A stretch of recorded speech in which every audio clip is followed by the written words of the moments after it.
He is a legendary historian doctor professor Kapil Kumar ji. अब इसके बाद मैं अंत में निवेदन करूंगी हमारे आज के मुख्य अतिथि महामहिम राज्यपाल केरला श्री आरिफ मोहम्मद खान साहब से कि वो आएँ और हमें आशीर्वचन दें। सर।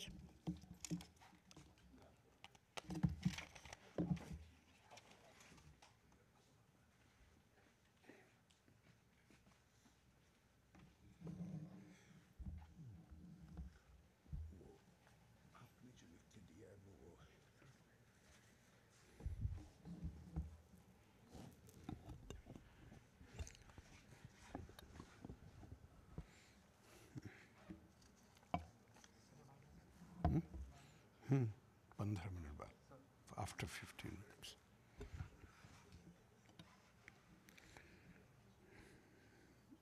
माननीय डॉक्टर कुमुद दीवान जी, हमारी बड़ी बहन डॉक्टर सोनल मान सिंह जी, प्रोफेसर कपिल कुमार जी, साकिब सलीम जी, यहाँ सब सामने हमारे बहुत ही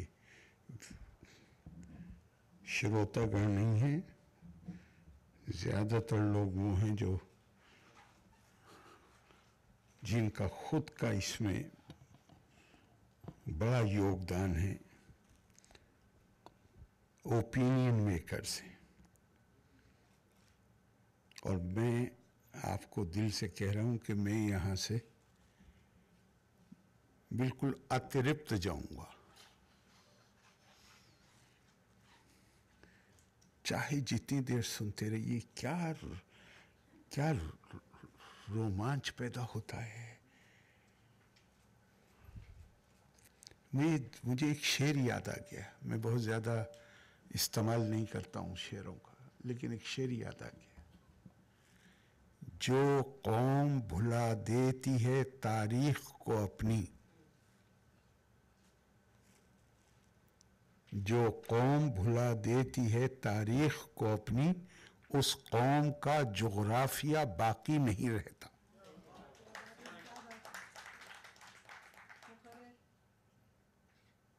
अगर इतिहास को कोई लोग भुला देंगे तो उनका भूगोल भी समाप्त हो जाएगा। और हमने सिर्फ, भारत ने दुनिया को जिस प्रभावी ढंग से सत्य और अहिंसा का संदेश दिया है, वो केवल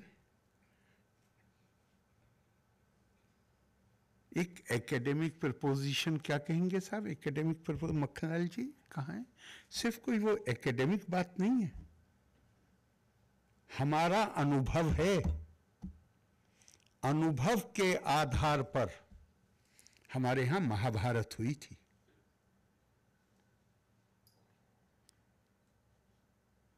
संख्या कितने मरे, क्या हुआ, उसे कोई लोग कह सकते हैं कि ये ऐतिहासिक तथ्य नहीं है वगैरह वगैरह, तो उसमें मैं नहीं जाऊंगा। लेकिन हमारे मनीषी, हमारे ऋषि इस नतीजे पर पहुंचे कि हिंसा के माध्यम से हासिल की हुई जीत भी जीत नहीं होती। जीतने वाले को भी, हारने वाले को तो रोना होता ही है, जीतने वाले को भी रोना होता है।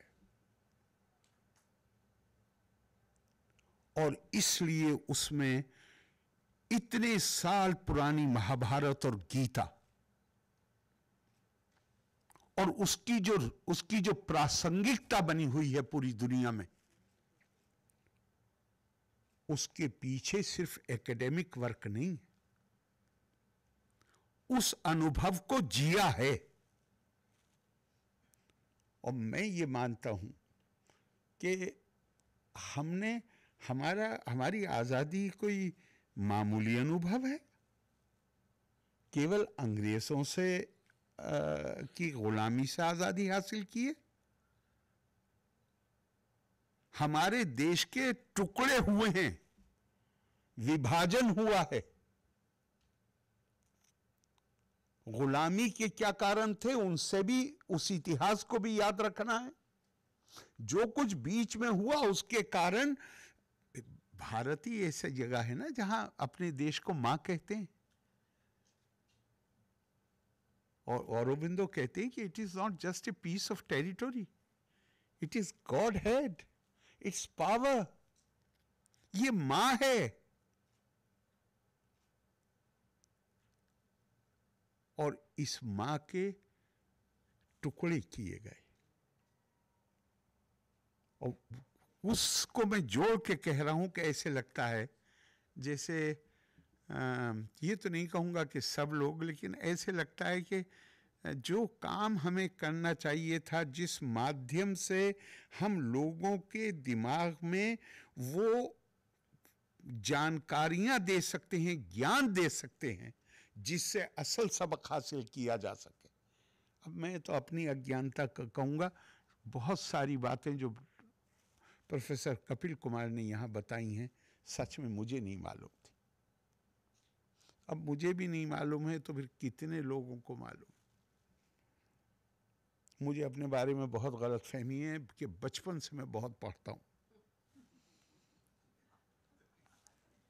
और फिर मुझे नहीं पता।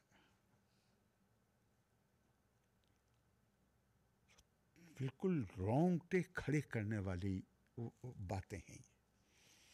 और असल नेताजी सुभाष चंद्र बोस के बारे में मैं उनका योगदान, उनका साहस, उनका पराक्रम, उनका त्याग, मैं डॉक्टर कपिल कुमार से बेहतर नहीं बता सकता आपको। लेकिन एक बात कहता हूं, वो उनके अंदर ये सारी खूबियां थी जिनका जिक्र किया है, लेकिन एक और बहुत बड़ी खूबी थी उनके अंदर। उनका जीवन परमहंस रामकृष्ण और स्वामी विवेकानंद की शिक्षा से प्रेरित था। कूट कूट के भरी हुई थी उनके अंदर, कूट कूट के। और स्वामी विवेकानंद ने जिस तरह भारतीय आदर्शों को, भारतीय मूल्यों को, परंपराओं को, वो या और आगे चले जाइए आदि शंकराचार्य, उन्होंने कभी ये दावा नहीं किया कि ये हमारे ओरिजिनल थॉट है, ये हमारी मौलिक चिंतन है हमारा। उन्होंने तो जो हजारों साल पुराना मौलिक चिंतन है, जिसके ऊपर इंसान के शरीर को 24 घंटे में, 12 घंटे में नहाने धोने की जरूरत पड़ती है, हमारी हजारों साल की संस्कृति है, उस पे जो धूल आ गई, उसके ऊपर जो चीजें, उन्होंने केवल उसको हटाने का काम किया था। और स्वामी विवेकानंद के शब्द अगर मैं प्रयोग करूं, India has only 2 national ideals, renunciation and service. Intensify her in these 2 channels, rest will take care of itself. Bharat के 2 ही राष्ट्रीय आदर्श हैं, त्याग और सेवा। इसमें उसको पारंगत कर दो, घनीभूत कर दो, बाकी सब खुद ब खुद ठीक हो जाएगा। ये कैसे होगा? ये होगा जब हमें अपनी संस्कृति के बुनियादी मूल्यों का ज्ञान होगा। और यहां पे अगर मैं गुरुदेव को का एक जो उन्होंने लिखा है अगर कहूं तो वो अप्रासंगिक मेरे ख्याल से नहीं होगा। उनका I love India, I adore India, not because I cultivate the idolatry of geography, not because I have had the good fortune of being born in her soil. मैं भारत से साधारण प्यार नहीं है वो, मैं प्यार करता हूं इसलिए नहीं कि मैं मूर्ति उसकी मूर्ति बना के पूजा करना चाहता हूं। इसलिए भी नहीं कि मैं यहां पैदा हुआ हूं, मेरा सौभाग्य, but I love India because she has saved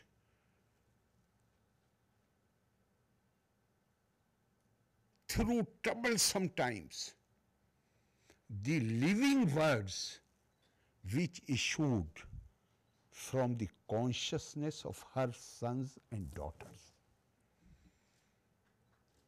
मैं भारत से इसलिए प्यार करता हूं कि भारत ने विषमतम परिस्थितियों में उन शब्दों को बचा के रखा जो भारत के प्रबुद्ध बेटे और बेटियों की जो चेतना से जो शब्द निकले थे, उनको बचा के रखा, उनको सुरक्षित करके रखा।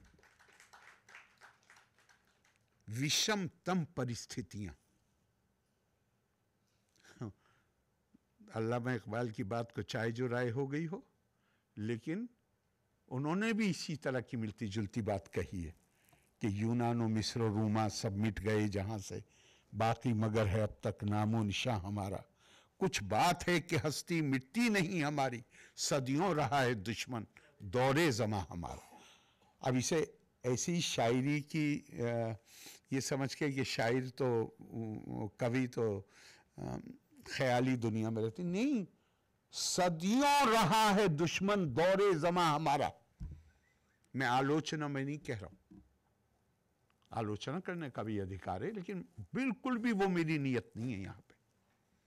लेकिन ये वास्तविकता है कि हजारों साल तक जिन्होंने हमारे ऊपर राज किया वो ना हमारी परंपराओं से परिचित थे, ना हमारे मूल्यों से परिचित थे, ना उन्हें ये पता था। वो एक ही चीज जानते थे कि आइडेंटिटी का मार्कर आदमी का रिलीजियस फेथ है। हिंदुस्तान में रिलीजियस फेथ कभी आइडेंटिटी का मार्कर रहा ही नहीं। वो तो जो भारतीय संस्कृति है उसका एक जो दर्शन है उसका एक छोटा सा हिस्सा है। चूंकि हमारे यहां पर विभिन्नता, जिसे संस्कृत में कहा गया विविधता, वो वैदिक काल, जब हमारा सभ्यता का काल शुरू होता है तब से मौजूद है। अथर्वा वेद में पृथ्वी सूक्त जहां आवाहन करते हैं, सब धन धान संपदा जो कुछ भी है धरती माई देती है उसको, उसका जब आवाहन करते हैं तो वहां क्या कह रहे हैं? बहुधा विवाचसम नाना धर्मानम। हे पृथ्वी मां, जिस तरह तू विभिन्न भाषा बोलने वाले, विभिन्न, अब धर्म के कई माने यहां पे हो सकते हैं, लेकिन मैं सबसे बड़ा माना मानता हूं कॉन्शियंस, जिसमें राइटियस कंडक्ट भी आ जाता है, जिसमें आस्था भी आ जाती है, जिसमें जिसे कहते हैं फ्री स्पिरिट। हमें तो कहा गया ना कि तेज देकम कुल सियार थे, ग्राम सियार थे कुले तेजेत, ग्रामम जनपद सियार थे, आत्मार थे पृथ्वी तेजेत। वो जो आत्मा है वो स्वार्थ नहीं है। उस आत्मा का मतलब हरगिज भी स्वार्थ नहीं। कॉन्शियंस कौन सी चेतना है? वो अहम ब्रह्मास्मि तत्वमसि, अयम आत्मा ब्रह्म, प्रज्ञानम ब्रह्म। ये वो चेतना के साथ जो आत्मा है उसकी बात हो रही है। और मुझे ऐसे लगता है कि हम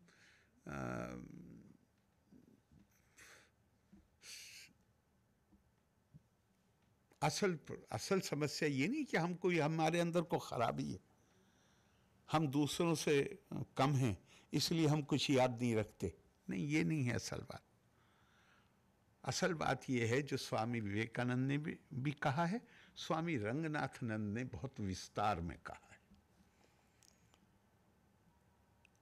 और उनसे भी पहले मैं कहना चाहूंगा कि अरब हिस्टोरियंस ने 10वीं 11वीं शताब्दी में, जब अभी यूरोप का रिनेसा नहीं शुरू हुआ है, बगदाद उस वक्त एकेडमिक एक्टिविटीज का सेंटर बना हुआ है। वहां पे एक संस्था कायम हुई है, बैतुल हिकमा, जिसको यूनिवर्सिटी भी कह सकते, जहां पे जो हमारे गुरुकुलों में जो सिस्टम था शिक्षा देने का, लेक्चर देके, और जो उपनिषद में है कि डायलॉग होता था, क्वेश्चन होता था, वो लेक्चर का तरीका अपनाया गया था। मौलाना आजाद का मशहूर भाषण, मौलाना आजाद का मशहूर भाषण है लखनऊ का, जिसमें उन्होंने ये बातें बताई। यूरोप उस वक्त इस तरीके को नहीं जानता था। अरबों ने वो तरीका भारत से लिया और अरबों ने से वो तरीका यूरोप ने लिया। और जो उनकी जो उस वक्त जो वो बौद्धिक सरगर्मियां हैं, वो कहां से शुरू होती? कनक नाम के एक विद्वान, कनक पंडित नाम के एक विद्वान सिंध से कुछ किताबें लेके बगदाद पहुंचते, और उसमें सूर्य सिद्धांत भी। और जब सूर्य सिद्धांत का अनुवाद करके उस वक्त जो शासक है मंसूर, उसको सुनाया जाता है, तो वो एकदम चकित हो जाता है। और वो एक टीम पूरी बना के, कनक पंडित के साथ वो एक टीम बनाता है। उस किताब का अनुवाद अरबी में होता है, उसका नाम सिंध हिंद है, हिंद सिंध, उस किताब को अरबी में नाम दिया जाता है। स्पेन में भी अरबों का शासन है, लेकिन दोनों के बीच में रिश्ते अच्छे नहीं हैं। उस शासक को पता चलता है, वो बड़ी भारी रिश्वत देके उस किताब की एक कॉपी हासिल करता है, बहुत रिश्वत, लंबी रिश्वत देके, चूंकि दोनों के संबंध अच्छे नहीं हैं। और वो जब किताब स्पेन पहुंचती है, फिर उस किताब का अनुवाद यूरोप की सभी भाषाओं में होता है आहिस्ता आहिस्ता। और वही समय है जब यूरोप का रिनेसांस शुरू हो रहा है, और वो यूरोपियन खुद मानते हैं कि वो किताब उनकी स्पेस स्टडीज का आधार बनी।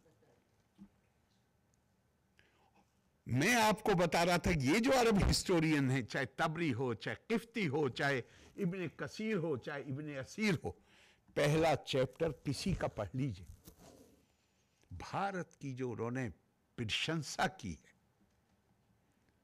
काहे के लिए? कहते हैं साहब, दुनिया में बाकी देश जो हैं वो तो या तो इसको को फॉलो करते हैं या इसको फॉलो करते हैं, लेकिन जो सभ्यताएं वो 5 हैं। ईरान अपने वैभव के लिए, तुर्की अपनी बहादुरी के लिए, चीन अपने कौशल के लिए, रोम अपनी सुंदरता के लिए, और भारत अकेली सभ्यता है जो ज्ञान, विज्ञान और प्रज्ञा के लिए जानी जाती है। अब स्वामी रंगनाथनंद जी, स्वामी विवेकानंद जी ने भी उन्होंने बोला है, स्वामी रंगनाथनंद ने इस पर लंबा लिखा है। उन्होंने लिखा है, हमारी बदकिस्मती ये हुई कि अपने पतन के काल में हम जो मां सरस्वती के उपासक थे, उन्होंने श्रीमद् भागवत से, गीता नहीं, श्रीमद् भागवत की एक लाइन कोट की है, सरस्वती ज्ञान खल्व यथा सती।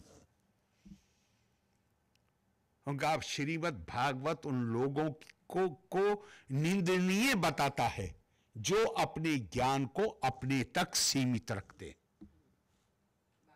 बांटते नहीं। और उपनिषद में एक डायलॉग है, ऋषि से पूछा कि what are the essentials of good life, अच्छा सफल जीवन जीने का तरीका क्या है। ठीक उसी वक्त जब वो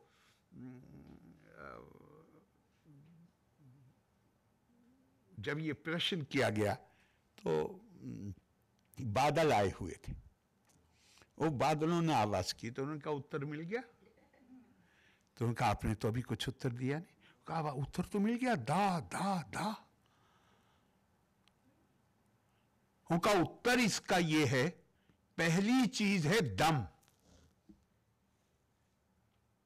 धर्मस्य विधयो नेको, प्रोक्ता महर्षि भी स्वम स्वम विज्ञानम आश्रित्य दमस्तेषाम परायण। धर्म की अलग अलग तरीके से व्याख्या की गई है, लेकिन सबके नजदीक जो सबसे बड़ा धर्म है वो इंद्रिय निग्रह है, अपने ऊपर अपनी ख्वाहिशों को कंट्रोल करना। और वो ये है, वो जो चेतना है, अहम ब्रह्मास्मि, वो उसमें आता है। आप वहीं तक हाथ उठा सकते हैं जहां दूसरे की नाक पे ना लगे। वही चेतना है वो, और कुछ नहीं।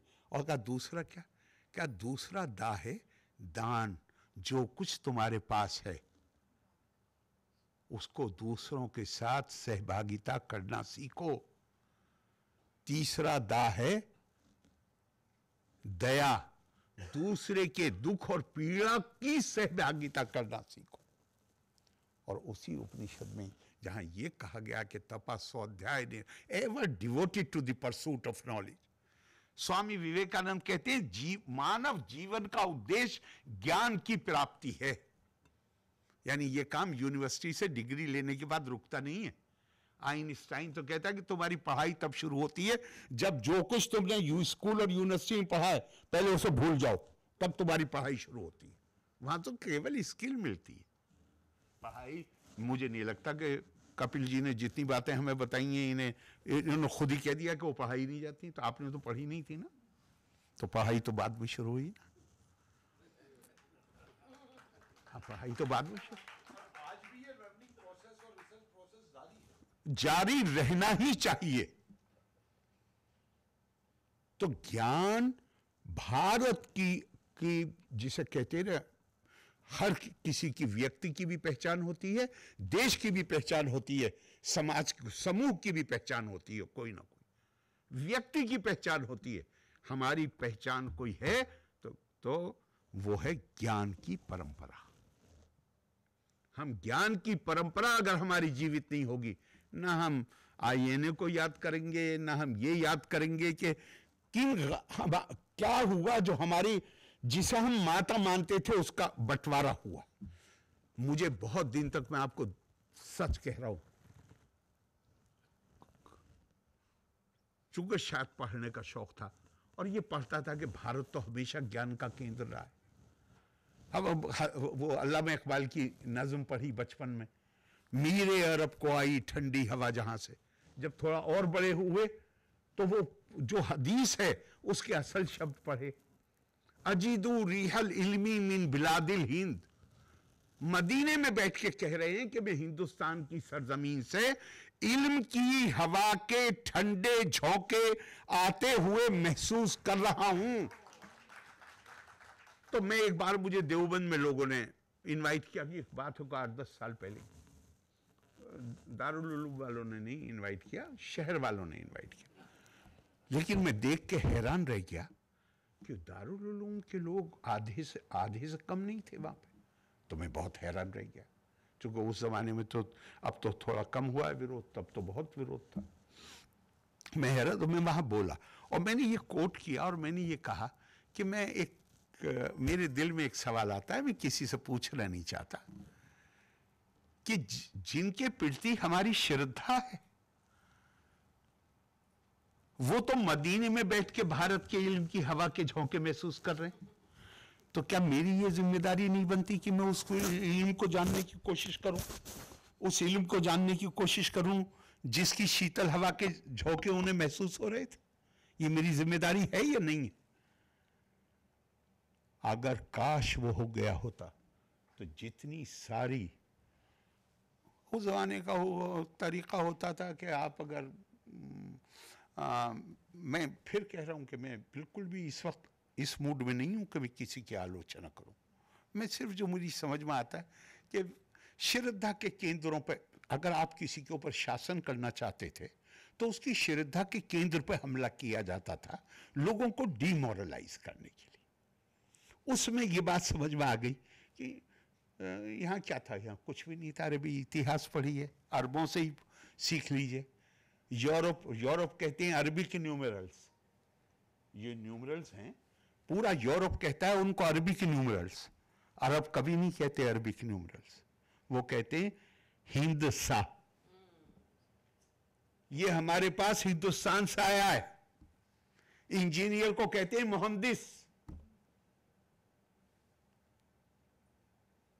तो कपिल जी, आप जो ये काम कर रहे हैं और हमारी सबकी जिम्मेदारी, बल्कि मैं फिर स्वामी विवेकानंद को कोट करना चाहूंगा, उनका so long as millions live in hunger and ignorance, I hold everybody a traitor who, having been educated at their expense, pays no heed to them. Bharat की जो ज्ञान की परंपरा है, मैंने उस दिन जो अमृत महोत्सव की मीटिंग हुई थी, मेरे ऊपर बड़ी कृपा है, कम ही लोग बोलने वाले थे, मुझसे भी बोलने के लिए कहा गया था। मैंने सारा जोर इसी बात पे दिया था कि 100 साल होते होते भारत की ज्ञान की परंपरा को पूरी तरह वो उसकी स्थापना होनी चाहिए, और हमें इस शुक्रगुजार होना चाहिए, कृतज्ञ होना चाहिए कि ये लहर अब से 100 साल से भी ज्यादा पहले बंगाल से उठी, नंबर 2 पे महाराष्ट्र पहुंची, फिर इसने पूरे देश में एक चेतना पैदा की।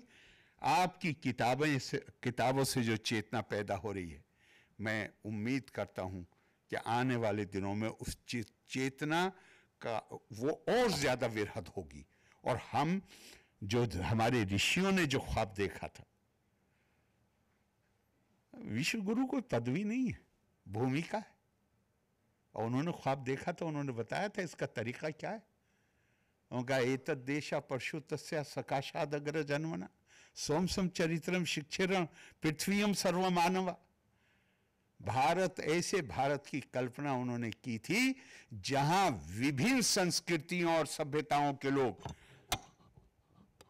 भारत आएंगे, अपनी सभ्यता और अपनी संस्कृति का अध्ययन करने के लिए भारत में आएंगे, केवल भारत का अध्ययन करने नहीं आएंगे। यानी हमारे पास ऐसे गुरु होंगे, ऐसे टीचर्स होंगे जिनकी ये क्षमता होगी कि वो दूसरी सभ्यताओं से संबंध रखने वालों को उनकी सभ्यता के बारे में शिक्षा दे सकें।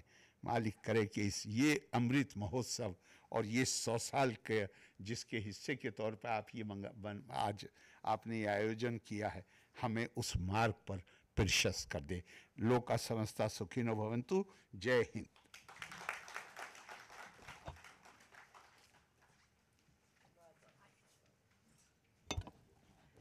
अद्भुत उद्बोधन, और महामहिम राज्यपाल जी का हम बहुत धन्यवाद करते हैं इस उद्बोधन के लिए, उनकी आज की उपस्थिति के लिए। और हमारा इनॉग्रल सत्र यहाँ अब समाप्त होगा और सेमिनार हमारे शुरू करेंगे 5 मिनट के अंदर। सर प्रस्थान करेंगे? हाँ, 5-7 मिनट में हम सेमिनार शुरू करेंगे। सर प्रस्थान करेंगे। अरुण जी, अरुण जी, अरुण जी।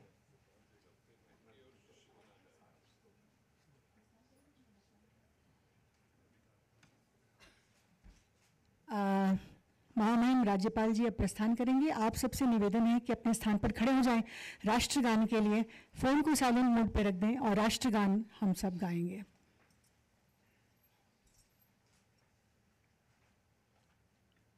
जनगण मन अधिनायक जय हे भारत भाग्य विधाता। पंजाब सिंध गुजरात मराठा द्राविड़ उत्कल बंगा। विंध्य हिमाचल यमुना गंगा उच्चल जलधि तरंगा। तव शुभ नामे जागे तव शुभ आशीष मांगे। गाहे तव जय गाथा। जन गण मंगलदायक जय हे भारत भाग्य विधाता। जय हे जय हे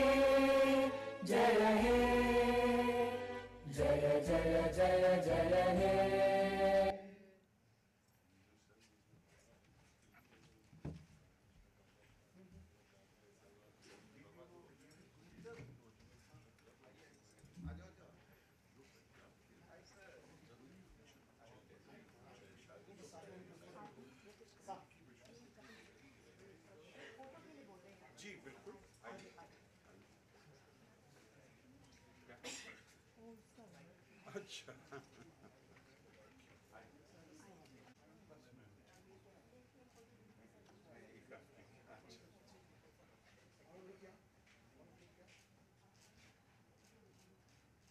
बहुत बहुत शुक्रिया, thank you very much. Komal ji, अगले कोई दिल्ली में हो आपको प्रोग्राम अवश्य गाने का आप मुझे सुनाएंगे, सर। सूचित सर, करिएगा जी, सर। और मैं कोशिश करूंगा कि आप आऊँ आइए। या ऐसे मौके पे जब मैं हूँ